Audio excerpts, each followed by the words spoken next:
Salutations à tous. Mon nom est Sevin. Je suis concierge.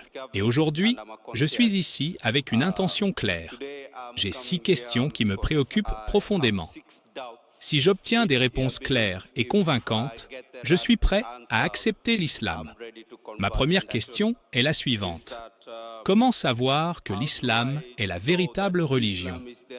Et ma deuxième question, liée à la première, est comment être certain que notre adoration atteint réellement Dieu? Merci pour ces questions pertinentes. Ce sont des interrogations fondamentales que toute personne en quête de vérité doit se poser.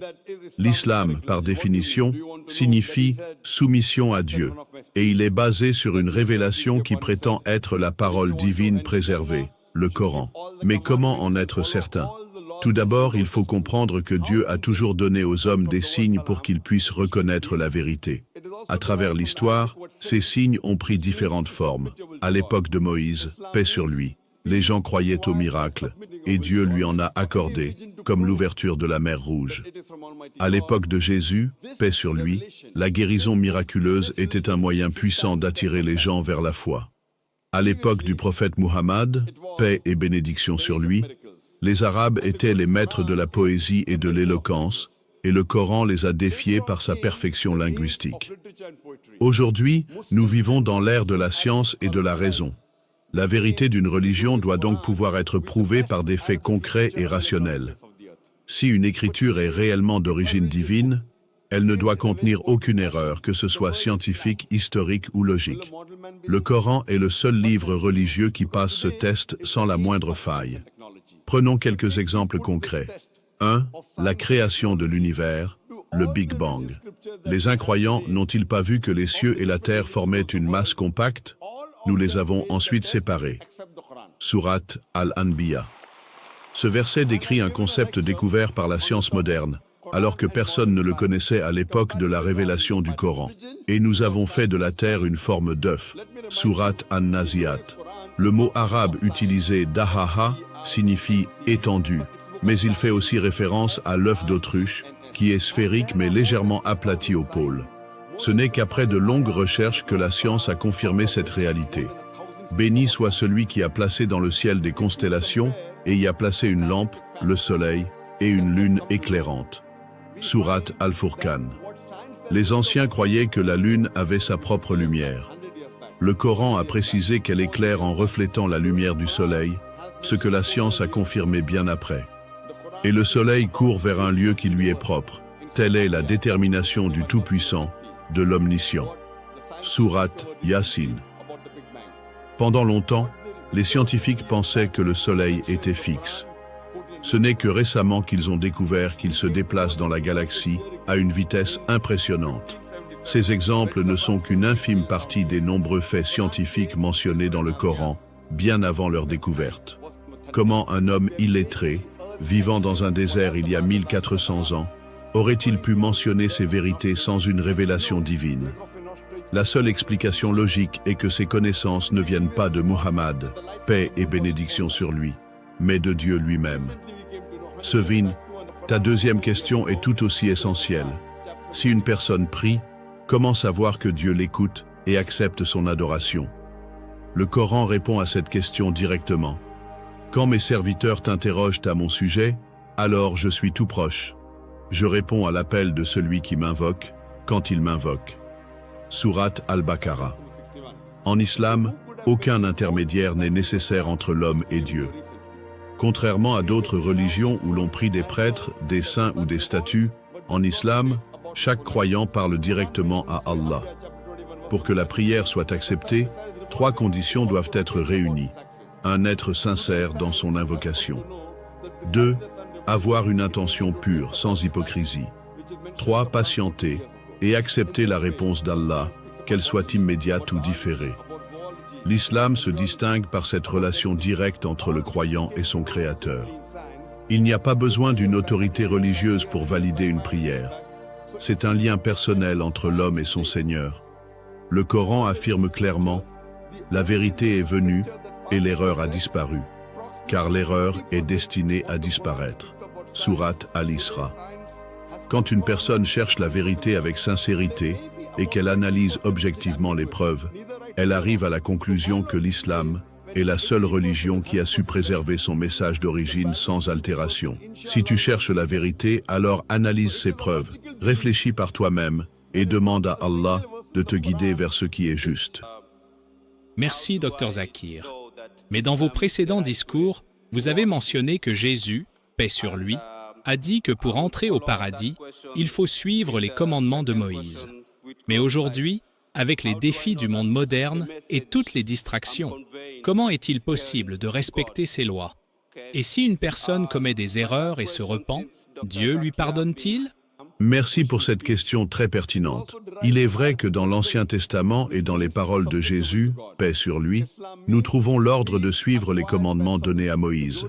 La Bible rapporte ces paroles de Jésus, paix sur lui. Ne pensez pas que je sois venu pour abolir la loi ou les prophètes. Je suis venu non pour abolir, mais pour accomplir. À son époque, il était obligatoire de respecter les lois mosaïques. Mais avec l'évolution du monde, certaines de ces lois sont-elles encore applicables aujourd'hui? Prenons quelques exemples. Le sabbat. La loi mosaïque interdit toute forme de travail le samedi. Aujourd'hui, cette règle est difficilement applicable. Les lois alimentaires. La Torah interdit la consommation de certains aliments, mais la majorité des chrétiens ne respectent plus ces règles. Certains commandements de l'Ancien Testament imposent des punitions qui ne sont plus compatibles avec la société moderne. Il devient donc évident que ces lois étaient adaptées à une époque et à un peuple donné. Mais alors, quelle est la solution? Dans la Bible, Jésus, paix sur lui, annonce qu'un dernier messager viendra compléter la révélation. J'ai encore beaucoup de choses à vous dire, mais vous ne pouvez pas les porter maintenant. Mais quand l'Esprit de vérité viendra, il vous guidera vers toute la vérité. Ce dernier messager est le prophète Muhammad, paix et bénédiction sur lui, venu avec la guidance finale adaptée à toutes les époques. Le Coran confirme cela. Nous avons fait descendre sur toi le livre avec la vérité, confirmant les écritures antérieures et préservant leur authenticité. Sourate Al-Maïda. Cela signifie que si une personne veut réellement suivre les commandements de Moïse et de Jésus aujourd'hui, elle doit embrasser l'islam, qui est l'accomplissement de leur message. Si une personne commet des erreurs, peut-elle être pardonnée? En islam, Allah est le tout miséricordieux et le très clément. Peu importe le péché, tant que la personne se repent sincèrement, Allah est prêt à lui pardonner. Le Coran dit, « Ô mes serviteurs qui avez commis des excès à votre propre détriment, ne désespérez pas de la miséricorde d'Allah, car Allah pardonne tous les péchés. Oui, c'est lui le pardonneur, le très miséricordieux. » Sourate Az-Zumar 39-53. Cependant, le repentir doit respecter 3 conditions. 1. Reconnaître son erreur et ressentir des remords. 2. Demander pardon avec sincérité. 3e. Prendre la ferme résolution de ne plus recommencer. Le prophète Muhammad, paix et bénédiction sur lui, a dit « Celui qui se repent d'un péché est comme celui qui ne l'a jamais commis. » Hadith rapporté par Ibn Majah. Cela montre que tant qu'un croyant est sincère dans sa démarche, il ne doit jamais perdre espoir en la miséricorde divine. Aujourd'hui, il est impossible de suivre toutes les lois mosaïques dans leur forme originale. C'est pourquoi Jésus, paix sur lui, a annoncé la venue d'un dernier messager. Le prophète Muhammad, paix et bénédiction sur lui, a apporté une guidance universelle et applicable à toutes les époques. Quant aux erreurs humaines, tant qu'une personne se repent sincèrement, Allah lui accorde son pardon. Ainsi, pour suivre réellement le message de Moïse et de Jésus aujourd'hui, il faut suivre l'islam, qui est la dernière révélation divine. Beaucoup de personnes cherchent à améliorer leur spiritualité, mais se retrouvent bloquées. Elles veulent ressentir la présence d'Allah, vivre avec plus de sérénité et renforcer leur foi, mais elles ne savent pas par où commencer. La vérité, c'est que la spiritualité est essentielle, mais elle peut être difficile à atteindre si l'on ne sait pas comment la développer. Entre les distractions du monde, les doutes et les épreuves de la vie, il est facile de s'éloigner et de ne plus ressentir cette connexion profonde avec Allah. C'est pour cela que j'ai créé un e-book unique qui va vous guider pas à pas vers une spiritualité plus forte et plus profonde. Cet e-book vous offre des conseils pratiques pour renforcer votre foi au quotidien, des clés pour surmonter les blocages spirituels, des enseignements inspirants tirés du Coran et des hadiths, un plan d'action concret pour développer une relation plus forte avec Allah. Ne laissez pas votre spiritualité être un simple concept, faites-en une réalité dans votre vie. Cliquez sur le lien dans la description ou en commentaire épinglé pour obtenir votre exemplaire dès maintenant. Docteur Zakir, je viens d'un milieu chrétien et toute ma famille est chrétienne.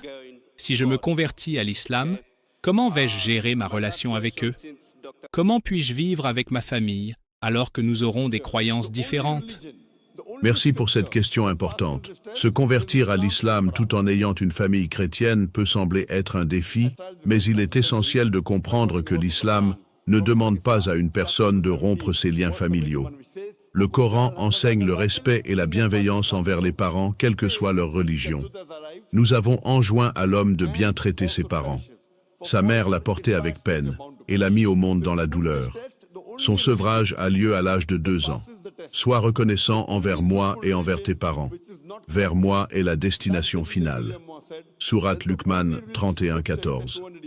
L'islam impose donc aux musulmans d'être bons envers leurs parents, même s'ils ne partagent pas la même foi. Cependant, si tes proches essayent de t'éloigner de l'islam, le Coran donne une ligne de conduite claire. Si tes parents s'efforcent de t'amener à m'associer des choses dont tu n'as aucune connaissance, alors ne leur obéis pas. Mais continue à bien les traiter ici-bas en toute bienveillance. Sourate Luqman 31-15. Cela signifie que tu dois continuer à leur témoigner du respect et de l'amour, sans toutefois compromettre ta foi. Comment gérer les différences religieuses avec sa famille? Premier, rester respectueux et patient. L'islam enseigne la patience face aux difficultés. Si ta famille réagit mal à ta conversion, il est important de leur montrer que l'islam t'a rendu meilleur, plus respectueux et plus attentionné. 2. Montrer l'exemple par le comportement. Plutôt que d'imposer tes croyances, laisse ton comportement parler pour toi. Sois encore plus aimable et serviable envers ta famille. L'islam insiste sur l'excellence du caractère, et c'est ainsi que beaucoup de personnes finissent par comprendre la vérité. Troisième, clarifier les malentendus. Beaucoup de non-musulmans ont des idées fausses sur l'islam. Si tes proches posent des questions, prends le temps d'y répondre avec sagesse et douceur. Quatrième, s'appuyer sur des figures communes. L'islam reconnaît et respecte Jésus, paix sur lui. Explique à ta famille que tu crois en lui, mais selon la conception monothéiste qu'il a prêchée. Le prophète Muhammad, paix et bénédiction sur lui, a dit « Je suis le plus proche de Jésus, fils de Marie, car il n'y a eu aucun prophète entre lui et moi. » Rapporté par Al-Bukhari et Muslim. Cela peut les aider à comprendre que l'islam n'est pas une rupture totale avec leur foi, mais une continuité du message original de Jésus, paix sur lui. Se convertir à l'islam ne signifie pas abandonner sa famille. Au contraire, l'islam encourage le respect et l'amour des parents, même s'ils sont d'une autre religion. En restant patient, bienveillant et en montrant l'exemple par ton comportement, tu pourras maintenir une relation harmonieuse avec eux tout en restant ferme dans ta foi. Si tu restes sincère et que tu fais preuve de sagesse, Allah facilitera ta situation et, avec le temps, ta famille pourra mieux comprendre et accepter ton choix. Docteur Zakir, j'ai posé mes questions et j'ai obtenu des réponses claires. Je suis maintenant convaincu que l'islam est la vérité et je suis prêt à me convertir. Que dois-je faire pour devenir musulman? Je suis heureux d'entendre cela. En islam, la conversion est un acte simple mais extrêmement significatif. Pour devenir musulman, il faut prononcer la shahada, qui est la déclaration de foi. La shahada signifie « J'atteste qu'il n'y a de divinité digne d'adoration qu'Allah et que Muhammad est son serviteur et son messager ». Cette déclaration confirme 2 choses essentielles. L'unicité de Dieu. Aucun être ne doit être adoré en dehors d'Allah. La reconnaissance du prophète Muhammad, paix et bénédiction sur lui, comme dernier messager. L'islam enseigne que chaque être humain naît avec une nature pure, une fitra, tournée vers Dieu. La conversion est donc un retour à cette nature d'origine. Processus de conversion. Si tu es convaincu et prêt, répète après moi la shahada en arabe. Ashhadu an la ilaha illa Allah wa ashhadu anna Muhammadan abduhu wa rasuluh. Puis, en français, j'atteste qu'il n'y a de divinité digne d'adoration qu'Allah et que Muhammad est son serviteur et son messager. Avec cette simple déclaration, tu es maintenant officiellement musulman. Que faire après la conversion? Apprendre progressivement. L'islam est un mode de vie complet, mais il n'est pas nécessaire de tout apprendre en un jour.